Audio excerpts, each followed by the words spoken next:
Bonsoir à tout le monde et bienvenue à cette conférence de la section des sciences de l'INGE. Comme vous le savez, la série que nous avons ces derniers temps, c'est la série de Voir l'invisible. Et donc, on a eu plusieurs conférences sur différents thèmes, et du plus petit au plus grand.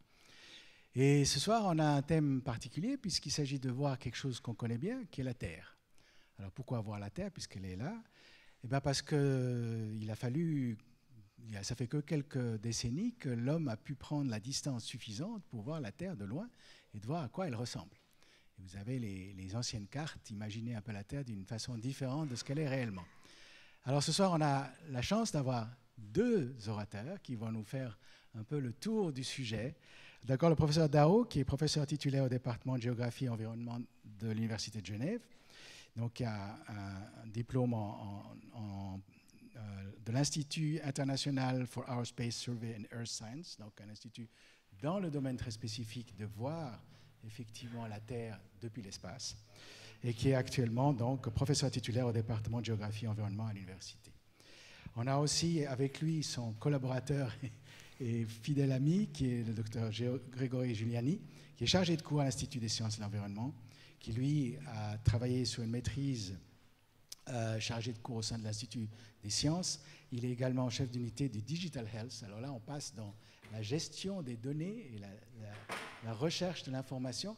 Et vous allez voir qu'aujourd'hui, ce n'est pas seulement de voir l'inconnu, mais de comprendre et d'extraire des informations. Parce que finalement, il ne suffit pas simplement de voir votre maison sur Google Earth, mais de savoir quelles sont les mesures et quels sont les paramètres qu'on peut sortir.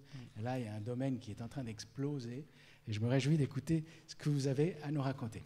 Sans plus attendre, je vous passe la parole. Je crois que c'est le professeur Dao qui commence. Et ensuite. Merci pour cette introduction. Bonsoir à tout le monde. C'est un vrai plaisir d'être ici avec vous ce soir. Donc effectivement, les images de la Terre ne datent pas d'aujourd'hui, que ce soit des images symboliques ou des images réalistes. Les images aériennes ou de télédétection, voilà, en quelques décennies, effectivement. Donc on va essayer de vous montrer ce qu'il y a de nouveau, en fait, depuis un demi-siècle, parce qu'on pourrait se dire que cette technologie existe déjà depuis un certain temps et qu'est-ce qu'il y a de neuf là derrière. Donc une première image pour illustrer l'idée que justement quand on part dans l'espace, c'est finalement pour mieux se connaître soi-même, hein, c'est pour voir la Terre en retour. Et cette magnifique image qui date de 50 ans et qui a frappé les esprits et qui a montré la planète comme une bulle bleue dans l'espace infini a vraiment marqué les esprits. Donc aujourd'hui, ce qu'on a, c'est effectivement pas seulement des photographies, mais on a vraiment affaire à des modélisations. Donc ici, vous avez un modèle, enfin plutôt une visualisation qui montre plusieurs modèles à la fois.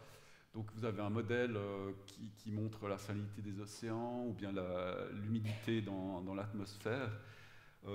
Toutes sortes de données qui sont collectées par les satellites aujourd'hui et puis qu'on peut utiliser pour simuler des processus. Alors principalement biophysique ici, mais on verra qu'on peut aussi modéliser des processus qui sont liés aux activités humaines. Un autre exemple, ce sont ces cartographies animées de fumée, donc ça peut être des incendies par exemple de forêt, ou la salinité des mers, ou encore simplement des poussières qui peuvent être dues à des tempêtes de sable. Donc, en assemblant toutes ces images, on peut créer voilà, non seulement une représentation statique, mais bien aussi des représentations dynamiques de la Terre. Alors c'est très beau, c'est aussi un objet technologique qui est intéressant à étudier, mais surtout la question c'est qu'est-ce qu'on peut en faire pour résoudre les problèmes d'aujourd'hui, qui sont assez nombreux en tout cas ce qui concerne l'environnement. Bon, l'actualité nous parle, hein, que ce soit à travers les manifestations, mais aussi les votations. On voit que c'est une préoccupation qui est là et dont on prend conscience. Donc aussi, là, on va peut-être pouvoir discuter du rôle de ces images dans la prise de conscience et puis la compréhension des différents phénomènes. Alors, j'ai parlé aussi de la dimension humaine. Les images satellites, ça peut aussi servir à cartographier les populations.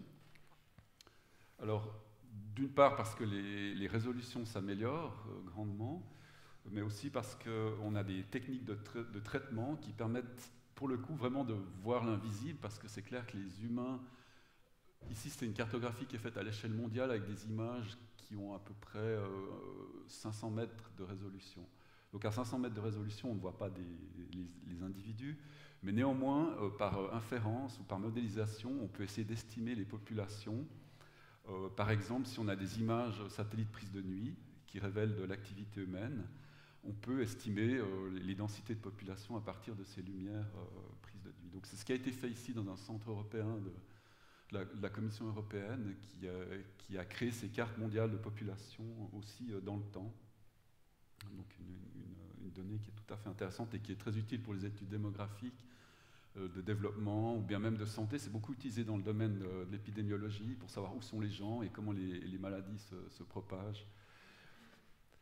Voilà, donc les problématiques d'application ne manquent pas, et vraiment la question qui sous-tend tous ces traitements et ces manipulations techniques, c'est vraiment comment est-ce qu'on peut servir la société avec tous ces outils. Alors, dans le titre de la conférence aujourd'hui, il y a le mot vision. On a vu cette image de la planète bleue qui a changé notre vision de la Terre. Les représentations de la Terre ne datent pas d'aujourd'hui. J'aurais pu montrer des images qui remontaient jusqu'à l'Antiquité.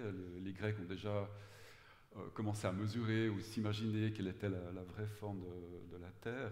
Ici, vous avez des représentations qui sont plutôt liées à des représentations bibliques, donc les fameuses cartes en T. Alors, est-ce que ça marche sur la gauche, donc qui sont, pour le coup, orienté vers l'Est, donc le haut de la carte représente plutôt l'Est, et puis c'est une représentation qui est très liée au récit biblique. Donc le partage du monde entre les fils de Noé. Et donc là, le but, c'est pas d'avoir une fidélité topographique ou géométrique, c'est de représenter une certaine vision du monde, une vision chrétienne en l'occurrence. Et donc les visions réalistes aussi, ce qu'il faut se rendre compte, c'est qu'elles sont pas toutes récentes. Ici, vous avez l'exemple de ce tableau de Konrad Witz qui est exposé au musée d'art et d'histoire. On dit que c'est une des premières représentations réalistes d'un paysage. On reconnaît le paysage ici de la région genevoise. Et donc, c'est un des premiers tableaux, si ce n'est le premier tableau, en tout cas dans la peinture occidentale, qui représente de manière réaliste le paysage. Donc, vous voyez que la préoccupation de fidélité, elle est toute relative. Par la suite, on a développé des cartographies qui avaient des buts plus utilitaires, comme des cartes de navigation. Donc il y a la fameuse carte de Mercator qui respectait les angles, ça permettait de se diriger au compas. Par contre, c'est une cartographie qui déforme énormément les surfaces. Donc là aussi, c'est une fidélité qui est relative. On voit sur l'illustration à droite les déformations de surface. Donc plus on est dans les parties proches des pôles, plus on exagère les surfaces. Alors, ces manières de représenter, donc, qui sont nées en l'occurrence au XVIe siècle, sont encore utilisées aujourd'hui. La carte nationale suisse est basée sur une version oblique de la carte de Mercator. Donc, c'est intéressant de voir que ces techniques qui ont été développées au XVIe siècle sont encore appliquées aujourd'hui. Après, il y a eu la naissance vraiment de la cartographie moderne, la cartographie topographique, où on essayait d'inventorier les lieux, les non-lieux, de représenter les reliefs.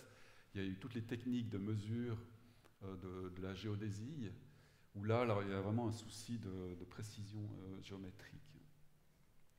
Ensuite, il y a vraiment à proprement parler, on pourrait dire que c'est le premier exemple de télédétection, donc c'est la fameuse image de Nadar de Paris à gauche. C'est une vue aérienne qui... Oh, je me suis trompé dans les dates, c'est pas 1968, c'est 1868. Qui a été antidaté de 10 ans. Alors, c'est pour ça qu'il y a un peu une confusion dans la date de la première photographie aérienne. Mais ce document-là, en l'occurrence, date vraiment de 1868. Donc c'est assez émouvant de voir Paris à cette époque, pris depuis un ballon. Et par la suite, il y a eu beaucoup de développement dans la photographie aérienne pendant la Première Guerre mondiale. Donc les guerres sont malheureusement aussi des périodes où beaucoup de technologies s'affinent parce qu'il y a un usage intensif, évidemment. Donc là, c'est un champ de bataille qui a été photographié depuis aussi un ballon en 1916. Ensuite, c'est un bref parcours historique, pardon. À gauche, c'est ce qu'on considère comme la première image proprement satellite, donc une image prise depuis un satellite qui est en orbite autour de la Terre, donc de 1960, 1er avril. un satellite qui avait une utilisation plutôt météorologique qui permettait de détecter les nuages. Et ensuite, vous avez cette image Landsat. On va beaucoup reparler de Landsat, qui est le premier satellite dit d'observation de la Terre, donc qui a une orbite plus basse, et qui avait vraiment comme but de cartographier l'occupation du sol. Donc pas un but météorologique, mais plutôt sur la cartographie du sol. Donc c'est une image qui date de 1972, prise dans la région de Dallas. Voilà, puis à partir de là, on a une multiplication des satellites. Vous voyez ici une composition qui date de 2005, en l'occurrence, où on a assemblé toute une série d'images satellites, ce qui permet d'avoir une image de la Terre qui paraît réaliste, parce qu'on a l'impression de voir la végétation, mais en fait elle est totalement irréaliste dans le sens qu'il n'y a pas de nuages sur cette image. Donc on ne verra jamais la Terre comme ça, sans nuages. Simplement ce qu'on a fait, c'est qu'on a pris des images à des dates différentes et on les a assemblées pour obtenir cette image sans nuages, qui est fausse en fait. Enfin, qui est fausse, qui n'est pas possible à voir de manière naturelle. Et de cette image, on a pu dériver une cartographie de couverture du sol que vous voyez dans l'encart. Donc ça, c'est une classification de cette image qui permet de détecter les types de forêts, les types de toundra et ainsi de suite. Et donc c'est intéressant, on a une cartographie globale à 300 mètres de résolution depuis 2005. Et donc ce type de cartographie se multiplie. On a l'exemple au niveau de l'Europe où, là aussi, à partir d'images satellites, on a maintenant 5 versions de cette cartographie pan-européenne. La Suisse participe aussi à cet effort. C'est basé sur des images satellites, de nouveau, sur l'interprétation visuelle, en l'occurrence, d'images satellites. Après, on peut aussi collecter de l'information sur l'altitude. Il y a une mission radar en l'an 2000 qui a mesuré les altitudes sur l'ensemble de la Terre à 30 mètres de résolution. Tout ça, c'est pour vous montrer qu'en fait, depuis, je dirais, le début des années 2000, il y a vraiment une multiplication des sources d'images. Là, on saute dans les images à très haute résolution. Vous voyez une image à 1 mètre de résolution en 1999 par le satellite Iconos. Là, on commence vraiment à voir les bâtiments, les ombres des bâtiments. Donc, ça nous montre vraiment la précision de ce type d'image. Qui permet, alors ça, c'est une génération suivante d'un satellite qui a 46 cm de résolution, où là on voit une image avant et après une inondation. Donc on peut constater les dégâts évidemment. Ce qui est aussi intéressant, c'est qu'on peut faire une cartographie assez fine de la topographie, malheureusement grâce à l'inondation, parce qu'on voit bien sur cette région plate quelles zones arrivent quand même à émerger malgré l'inondation.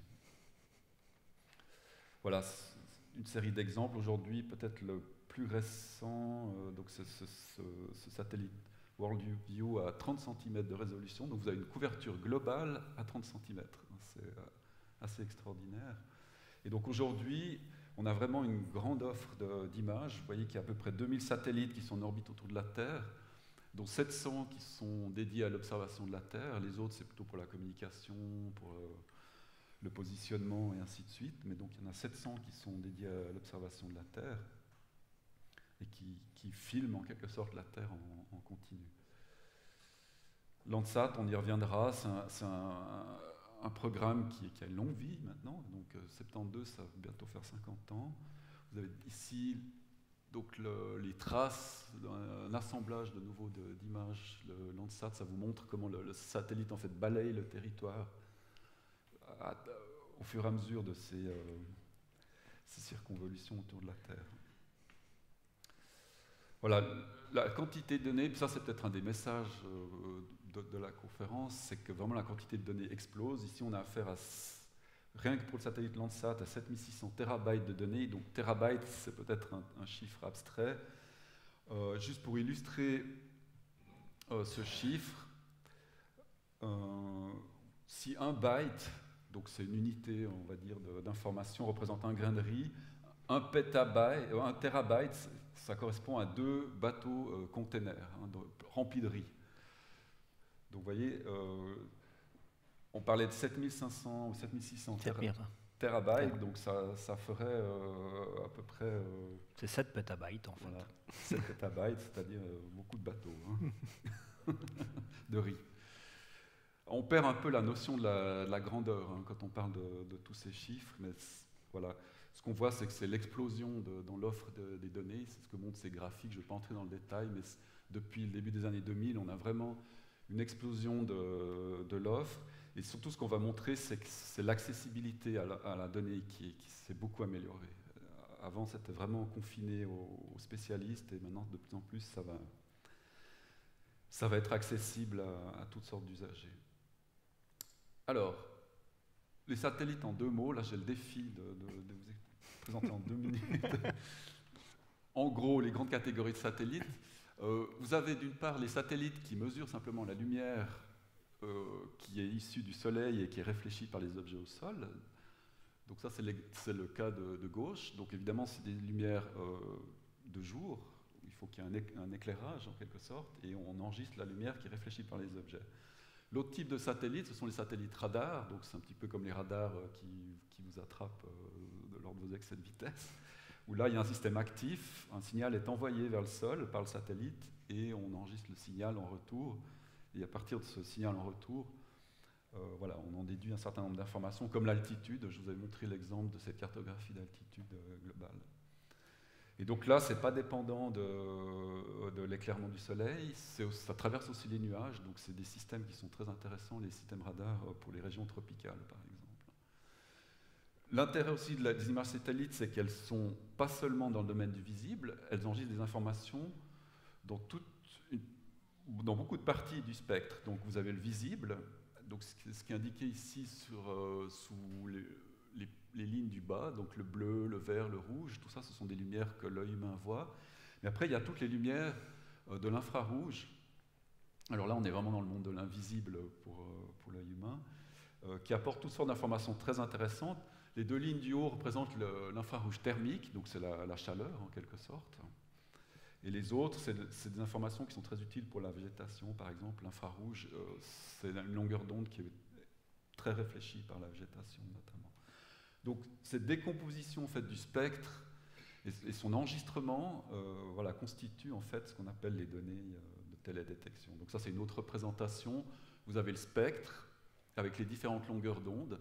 On voit que le visible en fait concerne que la partie centrale, une toute petite partie, et on se rend compte que le spectre des longueurs d'onde est très riche et très vaste. Hein. Donc tout à gauche, vous avez les ondes radio, après les micro-ondes, ensuite l'infrarouge, le visible et l'ultraviolet, puis après vous avez le domaine des rayons X et des rayons gamma. Donc tout ça peut être potentiellement enregistré. Et les petits carrés noirs que vous voyez, c'est en fait la richesse aussi des satellites qui augmente. Hein. Donc le satellite, la ligne du haut avec tous les petits points noirs, chaque point noir représente un type de capteur. Donc une information dans le spectre, enfin plutôt une bande spectrale qui est enregistrée. Donc ce satellite MODIS, en l'occurrence, enregistre dans 36 parties du spectre, donc il enregistre 36 informations à la fois. Alors que les premiers satellites comme Landsat enregistraient de l'information dans 4 parties du spectre uniquement, hein, dans le visible et puis juste une bande ou 2 dans l'infrarouge. Donc la richesse augmente. Je m'excuse, je prends. Non, il n'y a pas de souci. La richesse spectrale augmente, la richesse spatiale aussi augmente. C'est le même territoire, mais qui est pris avec différentes images. De nouveau, là, vous avez le satellite MODIS, qui a une résolution de 250 mètres en haut à gauche. Et ensuite, vous avez des résolutions de 30 mètres, 10 mètres, 3 mètres, 50 cm et 30 cm. Et là, on voit tout le détail qui apparaît, mais aussi la quantité de données, forcément, qui explose, parce qu'à chaque fois que vous doublez la résolution, vous quadruplez la taille des images. Et puis, troisième résolution, donc on avait la résolution spectrale, la résolution spatiale, maintenant on a la résolution temporelle, qui est aussi très intéressante. Là, moins vous avez de points, plus vous avez une haute fréquence en fait, d'images. C'est-à-dire qu'un point, ça veut dire que vous avez une image tous les jours. 16 points, ça veut dire que vous avez une image tous les 16 jours. Donc, chaque satellite a sa résolution, ça dépend de son orbite, de la manière dont il est positionné, et puis aussi sa capacité à prendre des images de travers ou pas. Voilà, le résultat, c'est qu'on a toute une gamme de satellites. Alors, en horizontal, vous avez les résolutions temporelles, et puis dans l'axe vertical, vous avez les résolutions spatiales, ou les étendues spatiales. Et on voit que les applications sont diverses. Hein. Si vous voulez étudier, par exemple, le changement climatique, bien évidemment, vous allez plutôt vous intéresser à des grands espaces, et puis à des phénomènes au temps relativement long. Et pour d'autres phénomènes comme en urbanisme, vous voulez des images pratiquement quotidiennes, hein, parce qu'un chantier il bouge et vous voulez avoir aussi une résolution qui est très fine. Donc, je crois qu'aujourd'hui les satellites couvrent l'entier de la gamme spectrale, spatiale et temporelle. Et voilà, maintenant on a tout ce matériel à disposition. Qu'est-ce qu'on va en faire? C'est là que Grégory va nous... Merci.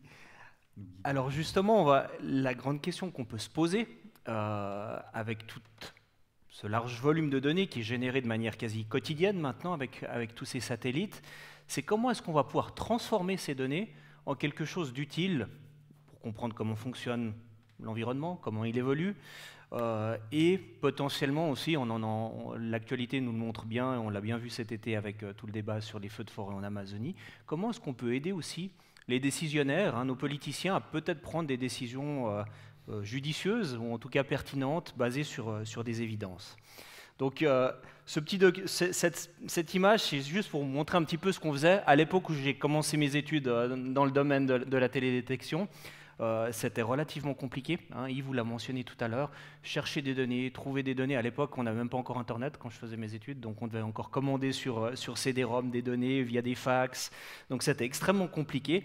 Mais actuellement, toute cette étape qui est un peu en grisé, hein, qu'on a mis à jour en grisé, donc toutes ces corrections qu'on peut faire, la recherche de données, ainsi de suite, peut être automatisée. Et en fait, on peut se concentrer maintenant, moi en tant que chercheur, je peux vraiment me passer la plus grande partie de mon temps à analyser des données et pas uniquement à les chercher, à essayer de les transformer, de les corriger et à les préparer à l'analyse. Donc ça, c'est vraiment un gros avantage maintenant des technologies qui existent. On entend parler entre autres du cloud computing, hein, toutes ces technologies liées à l'essor du big data. Avant, hein, en tant que chercheur ou aussi que compagnie privée, on devait investir finalement dans toute la chaîne de valeur, c'est-à-dire de l'acquisition de la donnée à la préparation, à l'analyse et ensuite à la dissémination du produit. Donc c'était des tâches qui étaient coûteuses financièrement, mais aussi en termes de temps, en termes de personnes. Donc c'était quelque chose de long, pas très amusant à faire et extrêmement répétitif. Mais maintenant, grâce à l'essor de nombreuses technologies, on a pu développer une technologie qui s'appelle, et on verra un exemple, et la suite de la présentation va être sur cette technologie qu'on a appliquée en Suisse, c'est ce qu'on appelle un cube de données. On appelle cube de données simplement parce que, vous l'avez vu, Landsat, on a quasiment 50 ans d'observation de la Terre, donc on a une dimension temporelle, et forcément, on acquiert des images d'un territoire donné, donc on a l'espace. Donc on a l'espace et le temps, donc on peut observer l'environnement évoluer dans ces 3 dimensions. Donc maintenant, on a développé des technologies, on peut vraiment observer dans toutes ces dimensions de l'espace et du temps. Donc on a développé ces technologies, elles ont été développées en particulier en Australie, au début des années 2010 à peu près. Donc vraiment, ils ont récupéré toutes ces données sur un territoire donné, en l'occurrence l'Australie, ils les ont alignées, corrigées, enfin ils ont fait tout ce travail un petit peu qui était fastidieux à l'époque, ils l'ont automatisé, ils l'ont mis dans cette base de données et fourni à l'analyse. Donc on appelle ça cube, parce qu'on peut bien entendu observer en latitude et en longitude, juste une petite portion du territoire, donc c'est une simple image de notre territoire. On pourrait observer, déjà rajouter une surface plus grande avec une temporalité, c'est ce qu'on appelle des mosaïques. La fameuse image que Yves vous a montrée tout à l'heure, qui montrant toute la Terre, hein, on avait collé toutes ces images, c'est exactement ça. On peut coller toutes ces images les unes après les autres de manière très efficace et très rapide, mais on peut aussi observer un pixel ou un set de pixels dans le temps. Donc c'est ce qu'on appelle des séries temporelles. Donc là, on n'a plus du tout une image comme une photographie, mais on voit des graphiques qui apparaissent. Et là, en l'occurrence, par exemple, c'est la courbe de végétation, c'est la réponse de la végétation en une année. Donc on voit la période d'hiver où la végétation est inactive, le début du printemps, hein, autour du mois de mars, où la végétation commence à devenir de plus en plus verte. On a un pic fin du printemps, début de l'été. Et après la période, un peu en orange qu'on voit sur le graphique, le début de l'automne avec la période de sénescence. Et après on retombe en hiver. Donc on arrive à voir la dynamique de la végétation, par exemple, avec ces données. Donc ce concept a été mis en œuvre par nos collègues australiens. Et cette carte, qui a été publiée en 2013, est assez exceptionnelle. En fait, ils ont pris 25 ans d'observation du territoire australien, et pour chaque pixel de 30 mètres par 30 mètres, vous imaginez, l'Australie c'est aussi grand que l'Europe, hein, ils ont regardé est-ce qu'il y avait de l'eau ou pas d'eau. Et ils ont traduit ça dans un code de couleur. Et en fait, les petites taches que vous voyez des fois un petit peu en bas là, de l'Australie qui sont dans les bleus violacés, ça veut dire que là, l'eau est permanente. 100% du temps ou 80% du temps, on a de l'eau. Donc a priori, c'est plutôt des lacs. Hein, et toute l'autre gamme de couleurs, allant du jaune, du vert, du rouge, de l'orangé, c'est des zones temporaires. Donc c'est des zones d'inondation. Et c'était la première fois qu'on avait une carte aussi précise des zones potentiellement inondables sur les 25 dernières années sur le territoire australien. Alors ils ont aussi fait d'autres travaux un petit peu amusants avec ces données satellitaires. Alors c'est un petit lac. Hein, vous voyez peut-être cette ligne noire au milieu du lac. Donc c'est un transect qui est représenté sur ce graphique. Et en fait, ils ont estimé la qualité de l'eau de ce lac.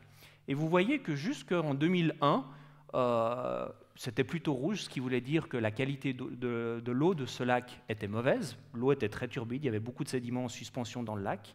Et à partir de 2001, ils ont décidé d'installer des stations d'épuration autour du lac. Et vous voyez que l'eau, hein, le graphique finalement est devenu bleu, indiquant que la qualité de l'eau de ce lac s'est améliorée. Donc ça permet aussi de voir. Hein, maintenant, on est capable de dire aux politiciens ce que vous avez pris comme décision, ça a eu un effet positif ou ça a eu un effet négatif. De manière similaire aussi, assez amusante, est-ce qu'elle veut se lancer ou pas là? Ouais, voilà. C'est des champs, c'est des cultures aussi de nouveau en Australie. Dans le petit carré noir, en fait, on a fait le graphique où on voit la période.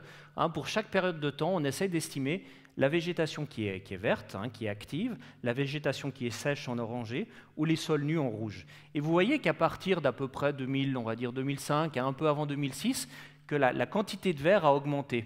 Ce qui nous indique qu'on a changé de type de culture sur cette parcelle en particulier, et on peut aussi optimiser après l'irrigation sur ces parcelles. Et on a aussi une autre vision, hein, là aussi c'est un peu la même représentation de ce territoire, donc je vais passer vite sur cette figure. Mais en Suisse, on est assez fiers, et le GRI de Genève, pour lequel nous travaillons avec et moi-même et d'autres collègues, et l'Université de Genève, sur mandat de l'Office fédéral de l'environnement, on est le deuxième pays au monde à avoir mis en œuvre cette technologie de cube de données. Donc on a collecté toutes les données satellitaires du programme Landsat et du programme d'observation de la Terre européen qui s'appelle Copernicus. Et on a stocké 35 années d'observation de la Terre. Ici, on les a ici à Genève, hein, à l'université. Ce qui correspond, hein, si on prend une période de temps, pour couvrir tout le territoire suisse, l'image que vous avez en arrière-fond est constituée de 450 millions de pixels. Donc ça fait une grosse photo. Hein. Comparé à nos smartphones, par exemple. Et si on prend la dimension temporelle aussi, hein, de tout ce qu'on a stocké ces 35 dernières années, on a à peu près 200 milliards d'observations du territoire. Et chacun de ces pixels, comme vous avez vu dans l'exemple précédent en Australie, on peut les convertir en différentes variables géophysiques, la couverture neigeuse, l'occupation du sol, est-ce qu'il y a de la végétation ou pas. Toutes ces choses-là, on peut vraiment les convertir maintenant de manière tout à fait efficace. Et ce qui est intéressant, c'est la dernière... le bas de l'image où on dit que, en fait, au début du programme Landsat, on devait payer pour accéder à ces données. Une image du territoire, hein, c'était à peu près, il faut 8 images pour couvrir le territoire suisse. Une image coûtait à peu près 1000 francs suisses. Donc vous voyez, on a stocké plus de 10 000 images. Donc grosso modo, maintenant, la politique d'ouverture des données, toutes ces données sont en open data. On peut accéder gratuitement à ces images. Donc on a fait déjà une économie de 10 millions de francs suisses à peu près, rien que pour l'acquisition de ces données. Donc c'est quelque chose d'assez énorme. Alors on est assez fiers, et je m'excuse de la faute d'orthographe, c'est les traducteurs automatiques qui nous font des surprises des fois, mais on est le deuxième pays au monde à utiliser cette technologie, et vraiment on est un peu des leaders, hein, et l'Université de Genève peut être fière de ça aussi, dans ce domaine d'application technologique, mais pour supporter le gouvernement suisse à une prise de décision un petit peu sensée sur notre territoire. Alors je vais vous montrer quelques exemples de ce qu'on a pu faire déjà depuis 2016 avec ces données. Alors, comme il a montré tout à l'heure pour la Terre, dans son entier, on a fait le même exercice pour la Suisse, où on a une image de la Suisse sans nuages. Pour vous donner un ordre d'idée, à l'époque, avant cette technologie, il fallait à peu près une grosse semaine de travail, voire 15 jours, pour générer une image comme ça, pour coller toutes ces images, les corriger, et ainsi de suite. Là, en 4 heures de calcul, on avait cette image qui était fournie sans nuages. On peut faire des choses un peu plus amusantes. Voilà. C'est le territoire du Grand Genève, hein, qui nous est assez connu. Cette image a été prise en 2014, durant l'été, était tout à fait normal, hein, un peu humide, mais quand même beaucoup de soleil. Vous voyez que la végétation est relativement verte. Vous vous souvenez qu'en 2018, on a eu une période de sécheresse assez intense. Alors voilà la même image, hein, vous voyez que déjà là, le territoire s'est un petit peu bruni, hein, parce qu'on a eu effectivement plus de sécheresse comparé à 2014. Mais en 2003, hein, on a eu une année beaucoup plus sèche, et hein, si je reviens en arrière, si vous comparez 2018 à 2003, vous voyez clairement là aussi que la végétation, hein, était beaucoup plus sèche, donc l'impact de la sécheresse a été plus important. Et vu que le thème de la conférence aussi, c'est voir l'invisible, hein, on vous disait tout à l'heure qu'on peut voir aussi dans d'autres domaines de longueur d'onde. Là, on a remplacé simplement une des bandes de couleurs, hein, dans laquelle on est habitué à observer, en l'occurrence le rouge, et on a mis une bande proche infrarouge, à laquelle l'œil n'est pas sensible. Donc tout ce qui est rouge, en fait, est de la végétation. Donc là, de nouveau, 2014 hein, était tout à fait normal. 2018, là, vous voyez déjà que c'est un peu plus grisé sur le territoire genevois.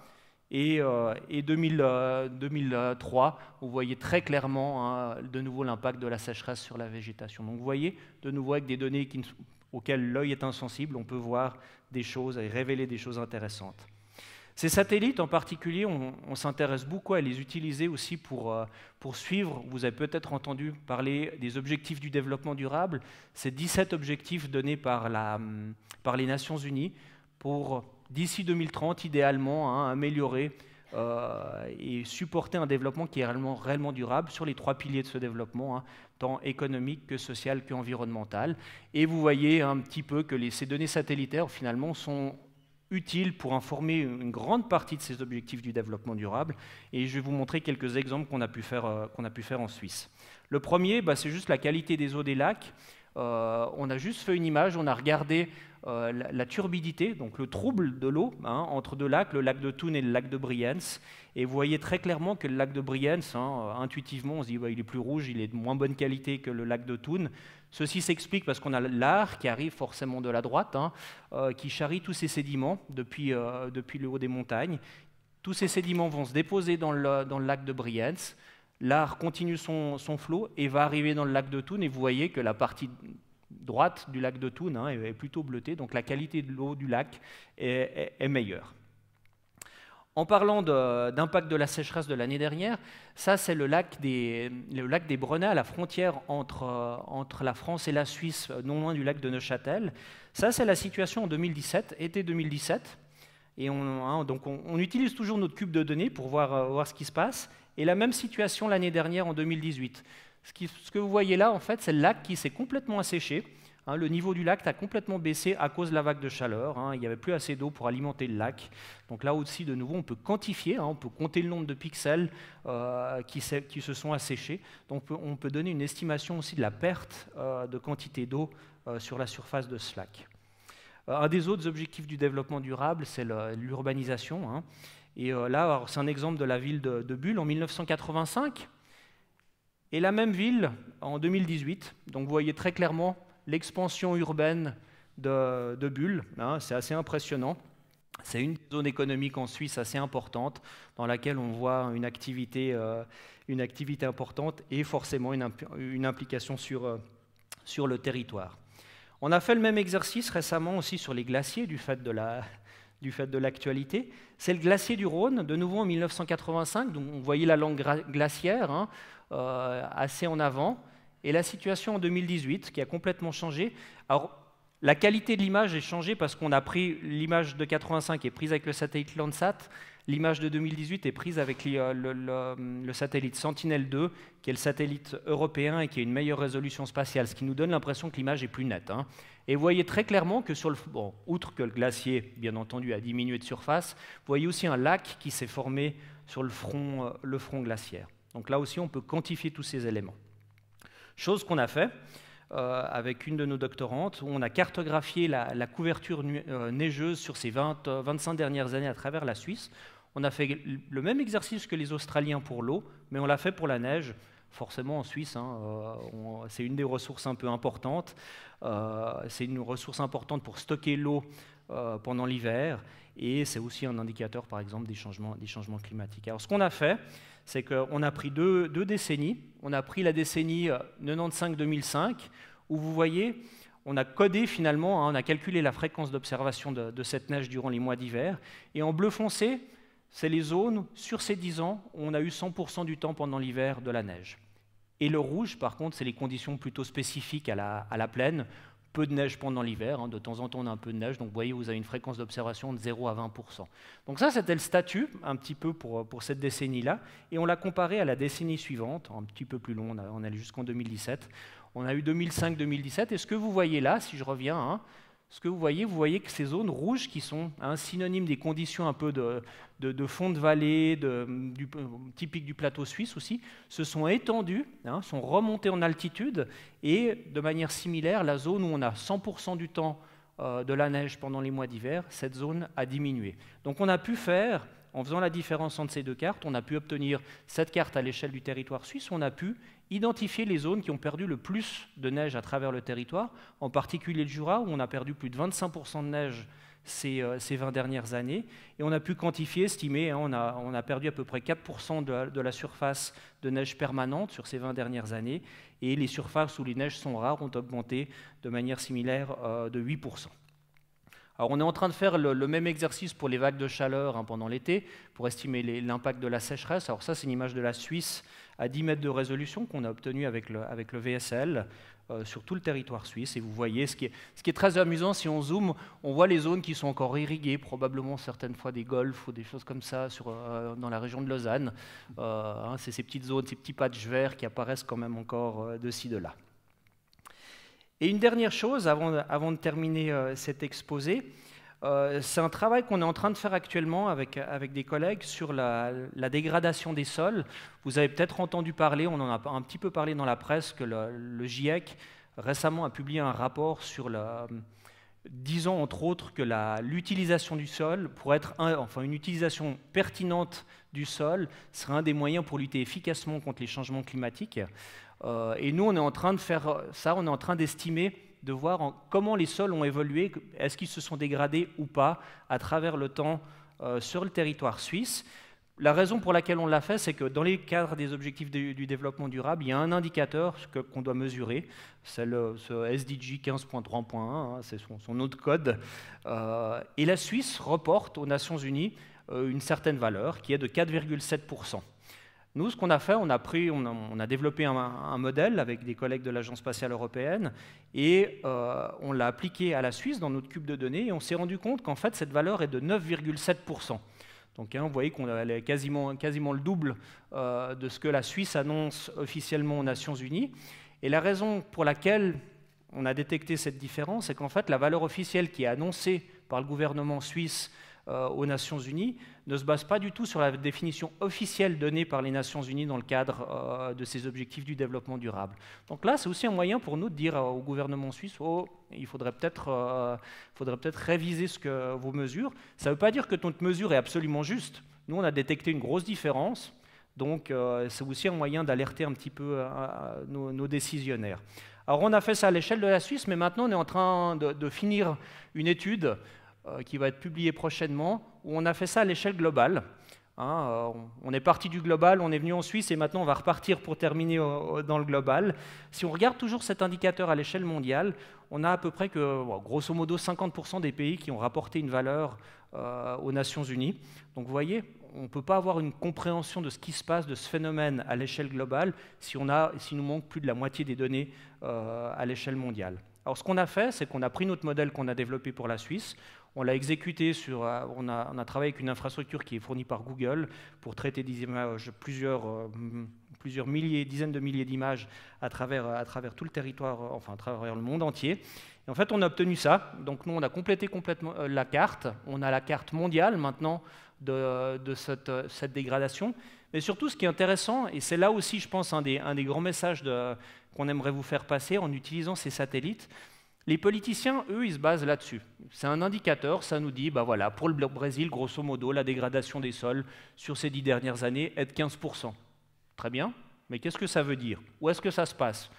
Quelles sont les zones qui sont affectées? Avec cette carte-là, vous êtes tous d'accord qu'on ne peut pas y répondre. Mais nous, en fait, on a aussi généré cette carte-là, où là, de nouveau, on a des pixels de 250 mètres de résolution. Et là, vous voyez les zones qui se sont dégradées pour la même période. Donc, elles sont en rouge. Les zones qui sont stables, qui ont peu évolué, et les zones qui se sont améliorées en vert.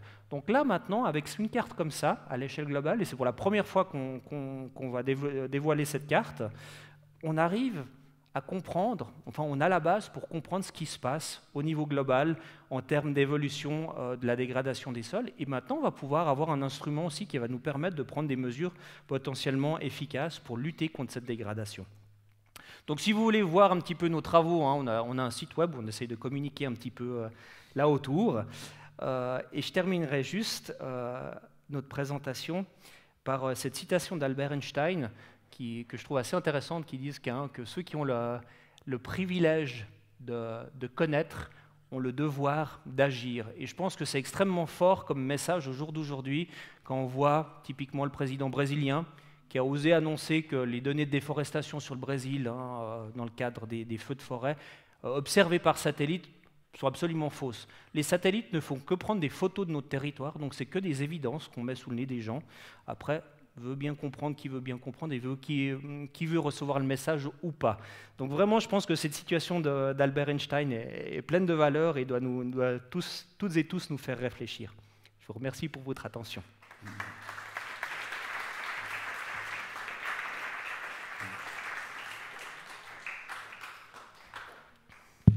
Merci beaucoup, fascinant. Et que quelques décennies, donc on a passé d'une absence de connaissance de ce que c'est la Terre à comprendre ce qui se passe au niveau d'un mètre carré du sol et jusqu'où va en fait la vitesse à laquelle on peut avoir l'information et dans quelle profondeur on va aller. Parce que là on est très en surface. Est-ce qu'il y a des efforts maintenant de voir ce qui se passe sous la surface? Tu veux répondre ou... Géologue. Ouais, en tant que géologue. Alors, il y a des efforts aussi qui commencent à se faire aussi dans ce sens-là. On a, entre autres, on n'en a pas beaucoup parlé, mais ces satellites radars nous permettent d'avoir aussi commencé à avoir une information sur la troisième dimension spatiale, donc ce qui se passe un peu en profondeur, en particulier l'humidité des sols. Et aussi une chose qu'on n'a pas mentionnée ici, mais la pertinence de ces travaux observés par satellite qu'on peut faire aussi. La vraie valeur, c'est aussi en prenant des mesures sur le terrain. Toutes les données qui sont prises, qui sont ponctuelles, hein, qui sont prises par des senseurs. Typiquement, en Suisse, on a un réseau de mesures sur nos rivières, par exemple. C'est quelques points à travers le territoire suisse, mais qui sont extrêmement intéressants parce qu'on a des données en temps réel là-dessus. Et nous, quand nos satellites passent, hein, qui acquièrent des images, bah après on peut calibrer nos modèles basés sur ces données sur le territoire. Donc là aussi, ça nous donne une information. Et maintenant, on a fait des travaux déjà à Genève aussi avec le département de géologie, où on a vraiment calibré aussi un certain nombre d'observations avec les données tridimensionnelles des forages qui sont faits sur le territoire. Ouais, c'est fascinant. La Suisse est en avance. J'ouvre le débat, j'ouvre aux questions. Vous avez certainement beaucoup de questions à poser sur ce domaine fascinant de la vision de la Terre. On vous amène le micro. Je vais te passer par là.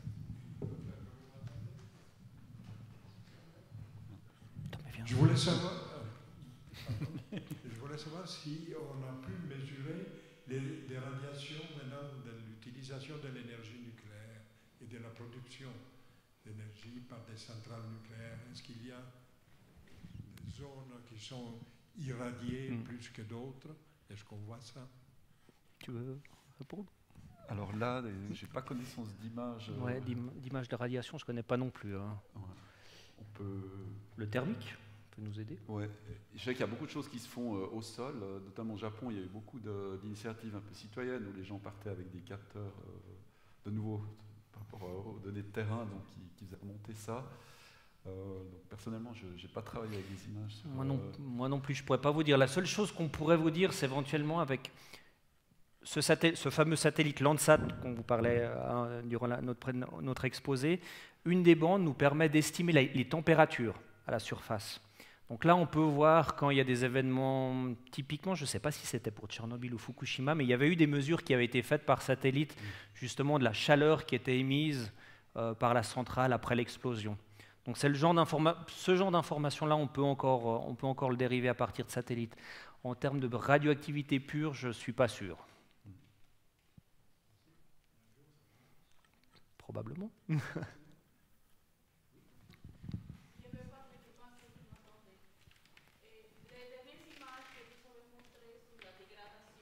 Oui. Oui. Alors, si on peut y retourner, Ouais. ce sera la toute dernière, enfin, l'avant-dernière.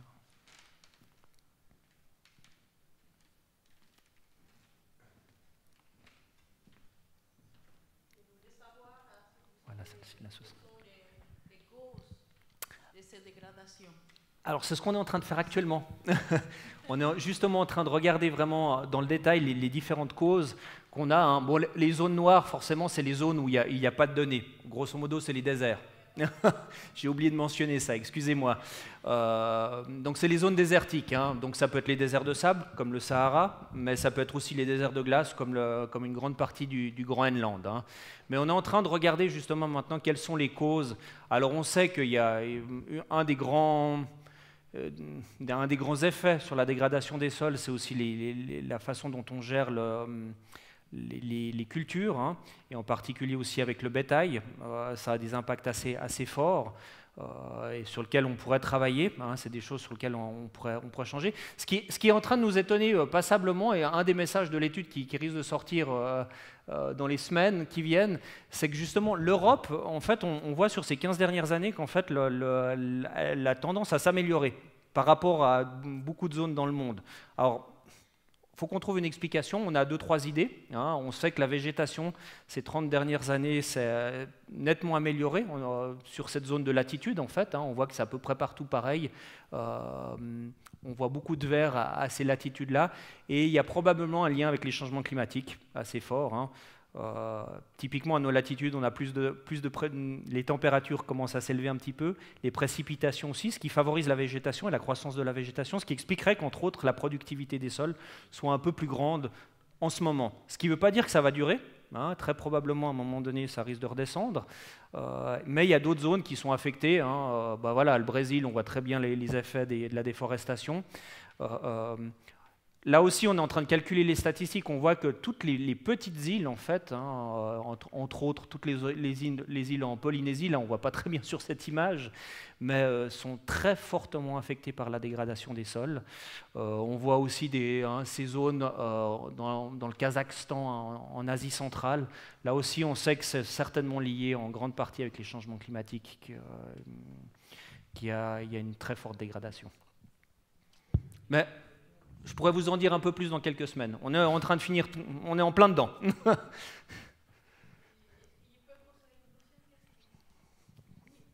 Votre travail est très intéressant. Maintenant, on est préoccupé pour la qualité de la terre. Est-ce que votre travail est utilisé au niveau des Nations Unies ou les organisations qui s'occupent du métier? Merci. Alors, pas pour le moment, c'est l'espoir, mais la bonne nouvelle, c'est que, comme on vous l'a dit au tout début, on a la chance d'être membre de l'université. Hein, on est engagé par l'université, on est 2 chercheurs de l'université, mais une partie de notre poste est mandatée aux Nations Unies, ici à Genève, au programme des Nations Unies pour l'environnement. On est 2 des représentants de l'université au sein du programme des Nations Unies pour l'environnement. Et nous, ça va nous faciliter aussi à faire remonter ce genre d'informations aux bons endroits et dans les bonnes mains, possiblement. Mais en tout cas, voilà, après, hein, c'est là aussi, je pense que la citation d'Albert Einstein doit nous faire réfléchir, parce que nous, on vous amène ces éléments-là, nous, on est des chercheurs, on n'est pas forcément des politiciens. On n'est pas juste là pour dire « Ah, on vous l'avait dit, hein, tant pis pour vous ». On a aussi envie d'être un peu plus actifs dans la société aussi, et aider un petit peu à la compréhension. Mais en tant que chercheur, on sera toujours assez modeste et on prendra toujours un peu les choses avec des pincettes. On n'affirmera jamais de manière certaine certaines choses, certains messages ou autres. Hein, on sera toujours très précautionneux de ce côté-là. Mais c'est vrai que le Swiss Data Cube est soutenu par la Confédération suisse, donc il y a un intérêt pour ces données. Et puis je pense que d'avoir des données qui sont comparables sont essentielles dans le cadre de négociations, parce que si chacun vient avec ses données, voilà, on peut argumenter sans fin sur la qualité des données respectives, mais là on a vraiment une plateforme sur laquelle on peut se baser pour pour avoir des discussions à partir de chiffres, et puis des chiffres qui sont partagés avec une méthodologie un peu standardisée, on va dire. Bonsoir, merci pour toutes ces informations. Ma question est la suivante. Quel est l'impact auprès de la jeunesse de toutes ces recherches? Est-ce que vous les enseignez ou est-ce que vous les transmettez pour qu'ils soient mis à disposition des, disons, 10 ou 12, 18 ans, pour que l'avenir soit un tout petit peu plus assuré que d'être sur les vieux politiciens qui sont un peu en retard?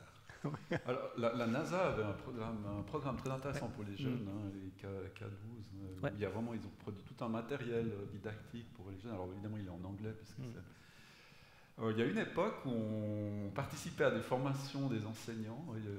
C'était assez intéressant, mais c'est un petit peu disparu parce que c'est aussi des initiatives un peu volontaires de la part des enseignants. Sinon, il y a des contextes qui s'y prêtent, c'est par exemple la nuit de la science au mois de juillet. Donc là, on avait participé une nuit à une exposition dans le parc. Mais c'est vrai que de développer du matériel, puis comme c'est assez visuel, je pense que ça s'y prêterait vraiment bien. Mais ça, je pense que c'est probablement une interaction qu'on devrait avoir avec le DIP ou avec les enseignants. Mais comme de nouveau, c'est sur base plutôt volontaire, l'organisation de ces formations.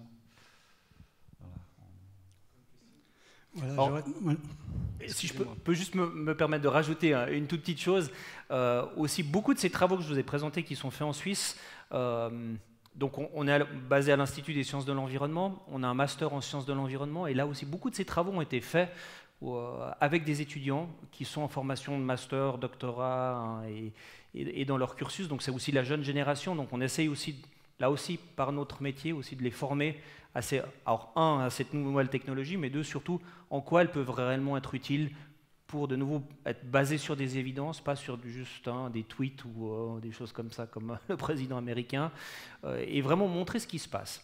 Et là aussi, on voit que cette jeune génération est quand même assez passionnée, parce que, comme il disait, c'est assez visuel, et de pouvoir avoir la chance de pouvoir découvrir, alors que ce soit notre territoire en Suisse, et naviguer dans notre pays, beau pays, ça nous parle, et ça nous parle un petit peu aux tripes. Donc on crée des émotions, et souvent ça stimule aussi un petit peu les intérêts des étudiantes et des étudiants. Moi, j'aimerais me remercier pour cette carte. Malgré tout, m'amène un certain nombre de questions. Les 3 grands feux de forêt qu'on a eus cet été, c'était numéro 1, la Sibérie, numéro 2, à une taille moitié, l'Afrique équatoriale, numéro 3, à une taille 1/4, l'Amazonie. Quand je regarde votre carte, et là ça m'interpelle, je vois la Sibérie où il y a quelques points rouges, mais qui est majoritairement blanche ou verte. Je vois pratiquement rien ou très peu de choses en Afrique équatoriale, où on voit du blanc et du vert. Et les feux d'Amazonie, je ne les vois pas du tout, parce que le rouge, il est en Argentine. Alors que l'Amazonie est toute blanche.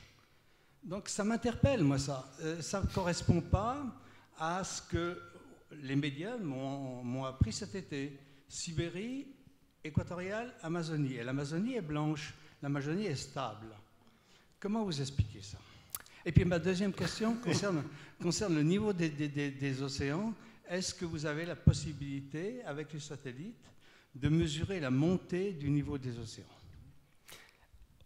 Merci pour ces deux questions intéressantes. Alors la première réponse en relation avec cette carte, la réponse elle est relativement simple. C'est qu'en fait la période pour laquelle on a calculé cette carte, c'est de 2001 à 2015. On s'est arrêté, on n'a pas pris encore en compte les données de ces dernières années, pour la simple et bonne raison que les Nations Unies, pour calculer cet indicateur-là, parce qu'on n'a pas de période de référence pour l'instant, d'accord ? Ils disent que 2015, c'est l'année de référence. Donc il fallait déjà, la première étape qu'on doit faire avant de pouvoir avoir un système de suivi de l'évolution de cette dégradation des sols, c'est d'avoir la période de référence. Et en fait, ce qu'on a fait là, c'est qu'on a créé la carte de période de référence. Donc là, ce qui est cartographié comme stable, ça veut dire que sur la période 2001-2015, l'évolution a été, on va dire, peu significative. Ça ne veut pas dire qu'il y a eu une dégradation hein, ou potentiellement une amélioration, mais voilà, on est relativement stable et que ça ne s'est pas significativement dégradé ou amélioré. Je suis sûr que si je refais tourner le modèle avec les données les plus récentes, cette carte serait complètement différente et on verrait clairement les effets des feux de forêt de cette année dans ces 3 régions. Cela étant dit, on va faire l'exercice parce que, en fait, les Nations Unies nous disent qu'on a besoin de la période de référence 2015 et ensuite on doit faire une carte tous les 4 ans. Donc 2015-2019, à la fin de l'année, une fois qu'on a toutes les données, on va pouvoir le faire. Donc on se revoit l'année prochaine. Et la deuxième question par rapport à la montée des océans, alors c'est un des types de satellites dont on n'a pas parlé, mais effectivement il y a des satellites, c'est de nouveau ces satellites radars, hein, mais on a des altimètres, comme on a fait l'image que Yves vous a montré précédemment sur la surface de la Terre, où on a pu avoir toutes les altitudes à la surface de la Terre. On peut aussi mesurer l'altitude des océans et on peut voir l'expansion thermique des océans et ça se mesure. Hein, il y a des satellites qui nous donnent ce genre d'informations. Oui. La montée des océans, c'est 3 mm par an. Oui. 3 mm par an sur une base mondiale. Vous avez une précision de 30 cm. Ça m'interpelle un peu ça. Comment on arrive à mesurer 3 mm de montée annuelle alors que la précision de la mesure est 30 cm? Mais on mesure pas de manière instantanée, enfin sur une année. On fait des moyennes sur plusieurs années. En fait, ces observations sur l'altitude, la croissance, la montée des eaux, elle est moyennée sur une période relativement longue. C'est plusieurs années, si je ne m'abuse. Je ne suis pas spécialiste là-dedans, mais je sais que ça se fait et qu'on arrive à avoir ces estimations de façon tout à fait fiable. Et de nouveau, ce n'est pas uniquement le satellite. C'est le satellite plus les mesures qui sont faites sur le terrain. Et dans les océans aussi, on sait que les océans, il y a plein de balises à travers tous les océans et on a plein de points de mesure aussi qui nous permettent de valider ce qu'on peut observer via le satellite. Mais je ne sais pas si toi, tu as des compléments.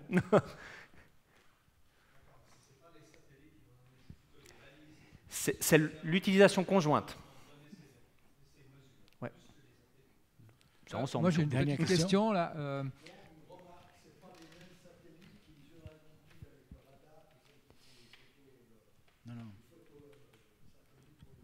Non, c'est des types de satellites complètement différents. Donc c'est des plateformes qui sont complètement différentes. Vous nous avez dit qu'il y a 2 pays qui ont développé ces systèmes, l'Australie et la Suisse. Y en a-t-il d'autres? Oui, alors ces cubes sont en train de faire des pop-up un peu partout à travers le monde. Il y a plus d'une vingtaine de pays actuellement qui sont intéressés par cette technologie. Nous, on a des contacts avec l'Arménie, on est en train d'aider l'Arménie à développer son propre cube de données, on est en train d'aider nos collègues autrichiens, allemands, italiens aussi à développer leurs cubes nationaux. Mais c'est en train de sortir un peu partout. Et la grande annonce qui va être faite, entre autres, la semaine prochaine, il y a un grand meeting en Australie de notre communauté de chercheurs. En fait, la NASA avec l'agence Geoscience Australia, ils ont débloqué 35 millions de dollars pour faire le DataCube, mais pas uniquement national, mais ils vont faire le DataCube africain. Donc tout le continent africain, exactement ce qu'on a fait en Suisse, mais ils vont le faire à l'échelle du continent africain. Donc d'ici 3 ans, ils auront un cube de données opérationnel sur l'ensemble du continent africain. Donc potentiellement, on est en train de gentiment bouger vers un cube de données mondial. Ça va arriver, incessamment sous peu.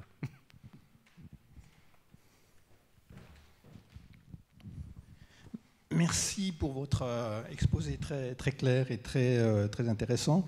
J'ai 3 petites questions. La première, est-ce que vous avez des brevets enregistrés par rapport à votre travail?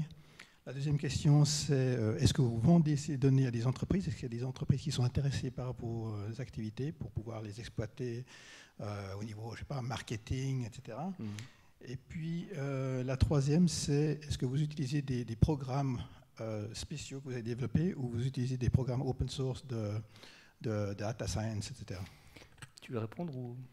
Oui, donc effectivement, la valorisation économique, c'est une question. Parfois, on nous a même demandé si on pouvait nous payer pour.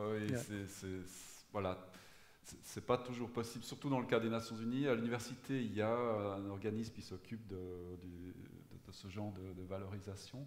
Dans le cas présent, ici, on utilise des données qui sont publiques. Donc là, on ne vend pas les services à partir de là. Les technologies, les logiciels sont aussi ouverts. Donc c'est une technologie qui est accessible, hein, que vous pouvez... en fait, le logiciel DataCube, enfin, qui est derrière le DataCube, vous pouvez le télécharger et l'installer. Donc ça, c'est vraiment un principe d'open data. Après, je ne sais pas si à l'avenir, tu as un business plan par rapport... Pas pour le moment.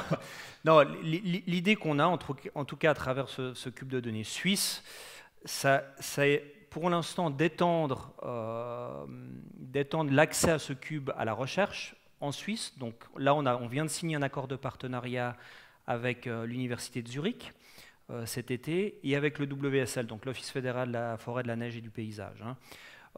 On a déjà commencé quelques discussions avec l'Uni de Berne. Donc l'idée pour l'instant, c'est de rester dans une optique de recherche et on va dire à moyen terme de devenir potentiellement une infrastructure nationale dans laquelle on va servir vraiment les besoins de tout le monde, hein, pas uniquement la recherche. Et dans ce cadre-là, là, on aura besoin de ce service au sein de l'université pour nous aider ou nous accompagner finalement à développer probablement un business plan pour... Il est clair que si on est une compagnie privée, on va utiliser les infrastructures, je ne sais pas, de calcul de l'Université de Genève, il faudra peut-être payer quelque chose quand même. Donc, mais pour l'instant, c'est entièrement, en tout cas dans le domaine de la recherche, c'est entièrement gratuit.